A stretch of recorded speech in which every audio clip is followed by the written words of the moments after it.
students, how you all are? Hope you all are well, and we are back with our class. In today's class, we are going to start a new chapter from the book of civics. Chapter 4, Key Elements of a Democratic Government. Before starting this chapter, we should definitely recall what we have learned, discussed in chapter number 3. What is government? In the previous chapter, we had discussed that what is government. We had seen why we need government. We had seen 3 levels of government. We had also discussed that we have a democratic form of government. Democratic, है ना? So basically in this chapter we are going to understand more about the word democratic. That what is democratic government? And basically in today's class or in this chapter we will discuss 3 important points. They are people's participation. People's participation. First point, we will see that how people's participation is must for democratic government.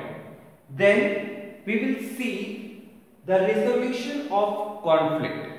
Before understanding this statement, let me clear the meaning of 2 words. Resolution, that means clear करना, कुछ भी सामान को clear करना.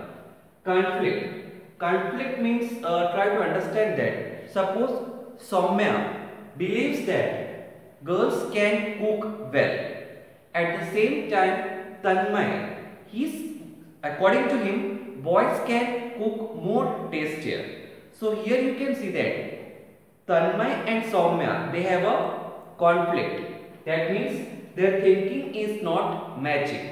So we will discuss that how conflicts are resolved or solved in a democratic government.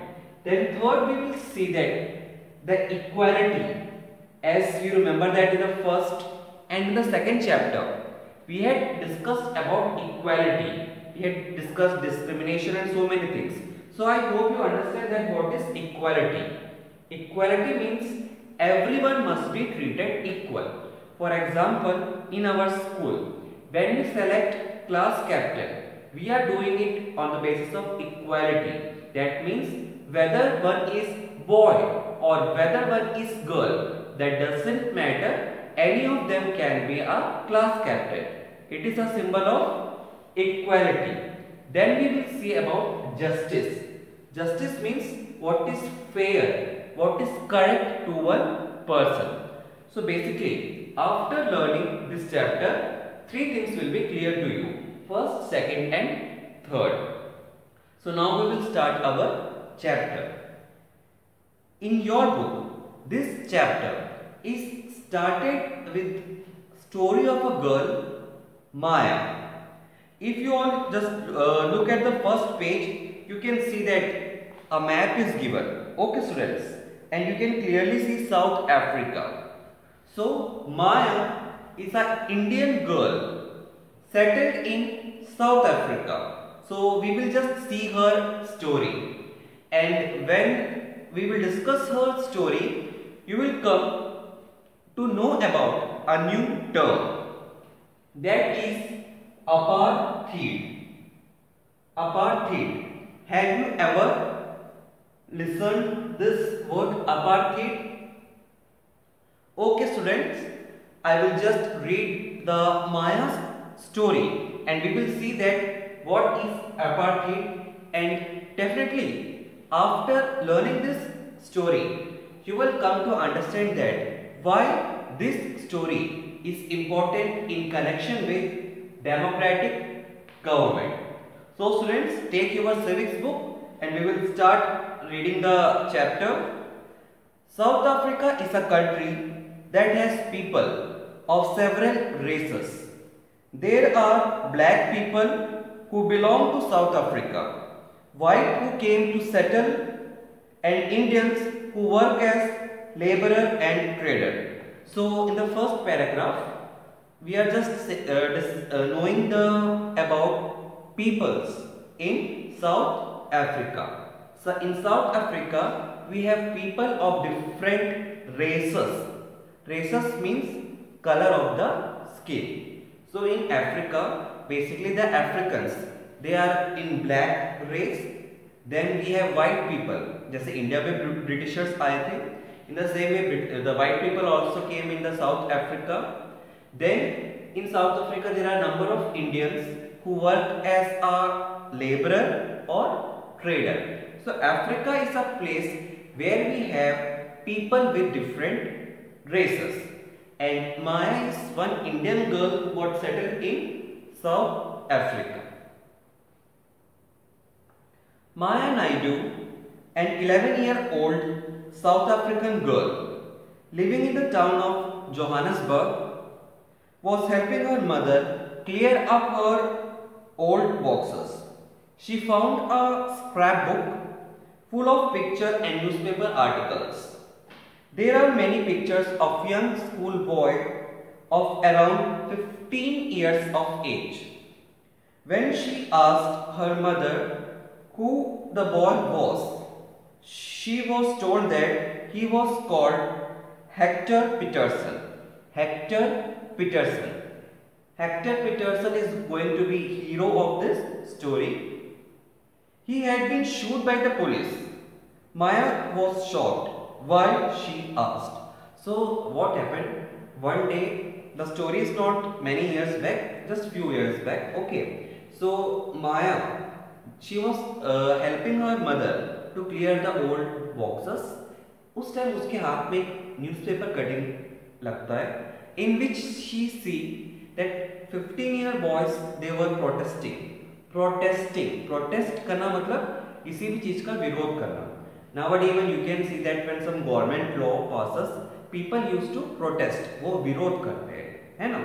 So in that picture, some 15 years old boys they were protesting, and at that time when Maya inquired that who was he, at that time she was told that he was Peterson, Hector Peterson.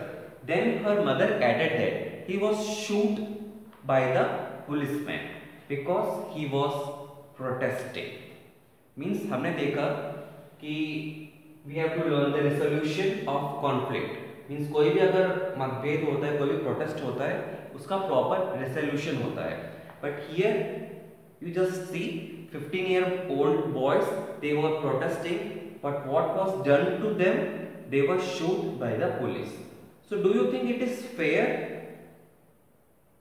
No. Her mother explained her that South Africa was earlier governed by the apartheid law. Apartheid law. So जब माया ने पूछा कि क्यों लड़का जो protest कर रहा था उसको क्यों मार दिया गया, at that time her mother said, few years back Africa was governed by apartheid law. So now we will see that what is apartheid law.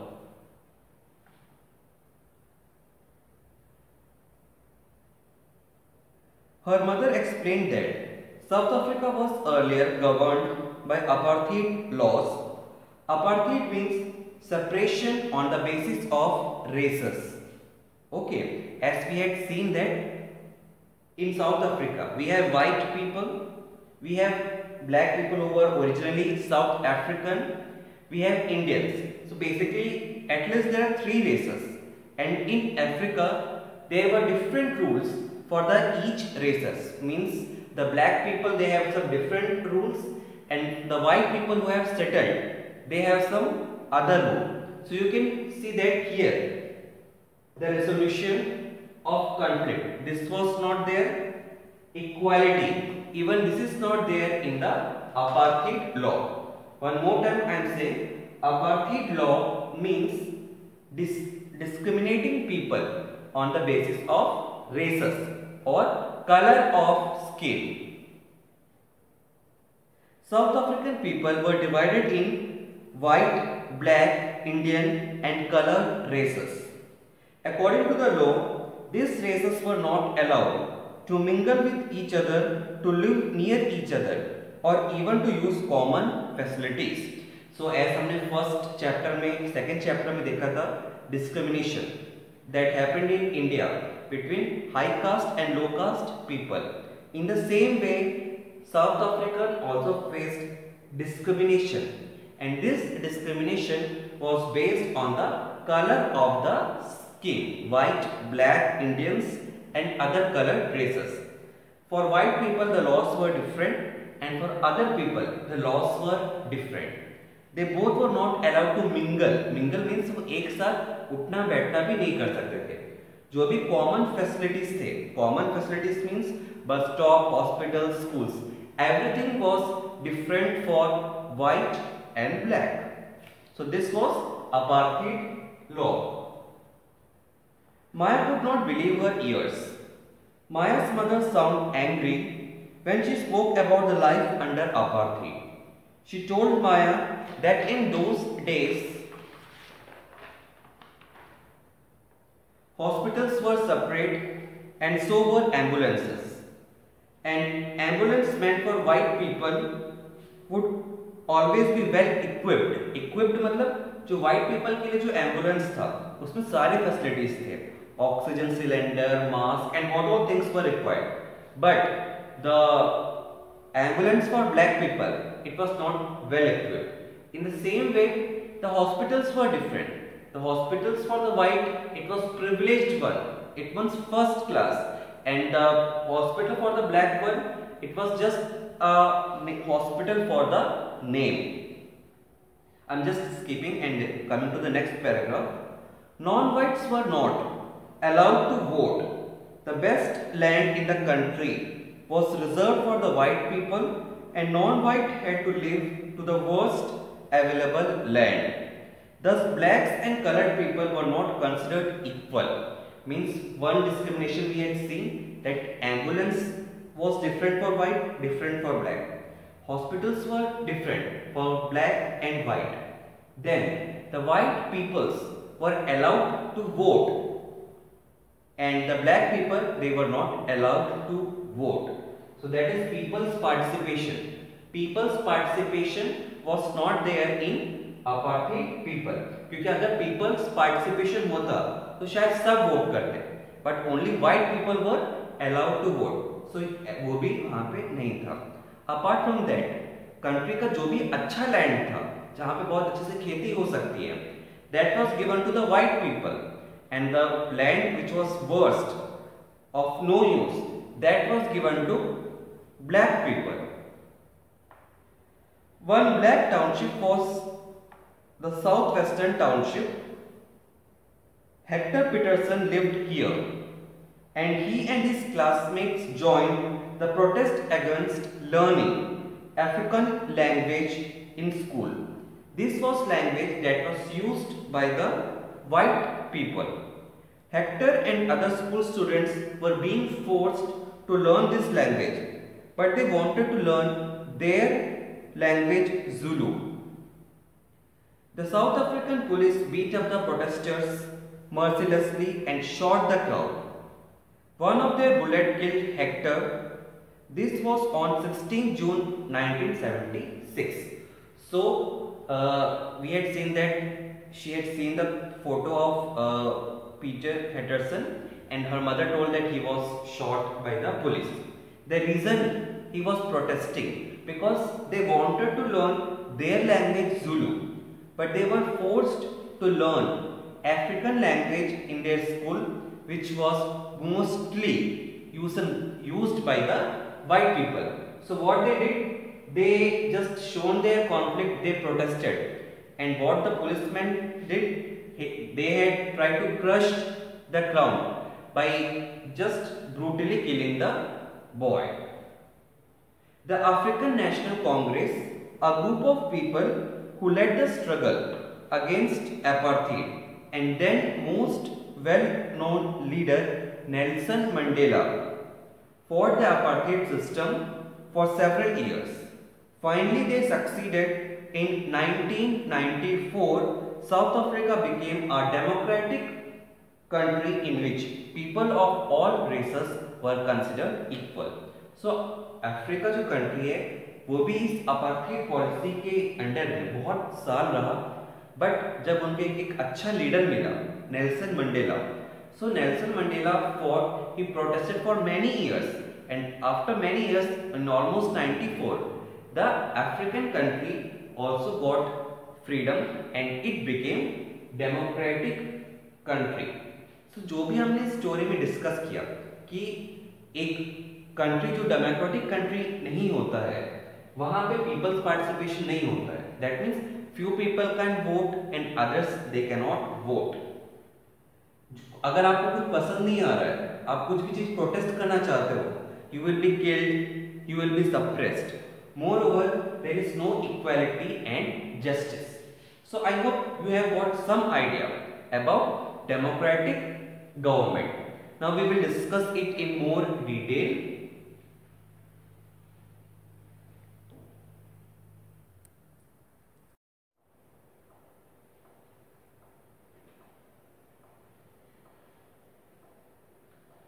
So students, we just discussed Maya's story. Now we will start discussing each points in a more elaborate way. First we will discuss about people's participation. As in this chapter, what we are learning? We are discussing about key elements of democratic government. And the meaning of democratic government that you have already understood in the previous chapter, है ना? So now we are discussing that what are its key elements. So the first key element is people's participation. This must be there in a government to call itself democratic. हमने last chapter में देखा था democratic government में universal adult franchise होता है जहां पे हर एक इंसान जो 18 इयर्स एंड अबव है वो वोट कर सकता है. सो दैट इज वन की feature of democratic government, and there should be people's participation. And how the people's participation will be there? It will be through elected government. Means अब India में इतना सारा population है तो ये possible नहीं है कि इंडिया में मीन्स कोई भी अगर डिसीजन लेना है तो सारे के सारे लोग एक साथ उस डिसीजन को ले. It is not practically possible because we have a huge population in India, but at least we can do one thing कि हम अपने बीच में से एक रिप्रेजेंटेटिव को चुनेंगे एंड वो जो है वो हमारे लिए एक अच्छा फैसला लेगा. So this is what we call elected government. हमारा जो गवर्नमेंट होता है उसको हम खुद इलेक्ट करते हैं. मीन्स जो भी इलेक्शन होता है, जो भी पॉलिटिकल पार्टी को मेजॉरिटी वोट मिलता है, one of the member from that political party becomes our CM, PM, or for what post the election is being held. So this is what we call elected government. The second important thing in a democratic government is regular election. Try to understand the word regular. In India, basically the elections are held after how many years? In India, elections are held after how many years? After 5 years. There is a gap of 5 years normally 5 years in each election. I am saying normally 5 years because now I don't want to explain it. In the coming chapters we will have an elaborate explanation of that. But basically in India the elections are held after every 5 years. सो मान लीजिए आपने आज एक government को elect किया, वो हमारा government बन गया, तो आप उनको पूरे 5 साल देते हैं, है ना? And if you are not satisfied with the work of that government in those 5 year, next year you will not cast your vote to that particular political party and they will not be again ruling your particular place. So this is what we have in our country, that is regular elections. ऐसा नहीं कि एक बार अगर आपने किसी को चुन लिया तो जिंदगी भर वही आपका गवर्नमेंट होगा. you have the power in your hand that after every 5 years you can change your government if it is not working properly, and if you are satisfied, then you can cast your vote to that government and that government will be in the ruling. So now we will just discuss it from your book. Why do we have regular election? We have already read in the previous chapter that people make the decision of the democracy. Through voting in election, people elect leaders to represent them. This representative take decision on the behalf of the people. In doing so, it is assumed that they will keep in mind the voices and interests of the people. So as we have regular election, the leaders that you have elected, every time it will be in their mind that if they will not work properly, next time they will not be elected. So in this way, we just assure that the power remains not in the leader's hand, but it is in our own hand. All the government are elected for fixed period. In India, this period is 5 years. Once elected, government can stay in power only for that particular period. If they want to continue to be in power, then they have to re-elect the people. This is moment when people can sense their power in democracy. In the way the power of government gets limited by regular election. Means what the paragraph is saying, that this is an important thing. What? Regular election. So with this regular election, the power will remain in the common people's head. If government is not working, they can check their work and they can change the government. So I think that for today's class, this much is sufficient. We had just tried to explain the first point, the people's participation, and even it is not finished. We will just continue it in our next class also. And basically I am trying to read each paragraph of the chapter in front of you, so that if you have any doubt at any point, that you can just ask and it will be clear. So we are just cut shorting our class, today's class, and today I am just not giving any homework in writing. You just read the whole chapter, so that in the next class if you have some doubt, that we will discuss. Okay students, thank you.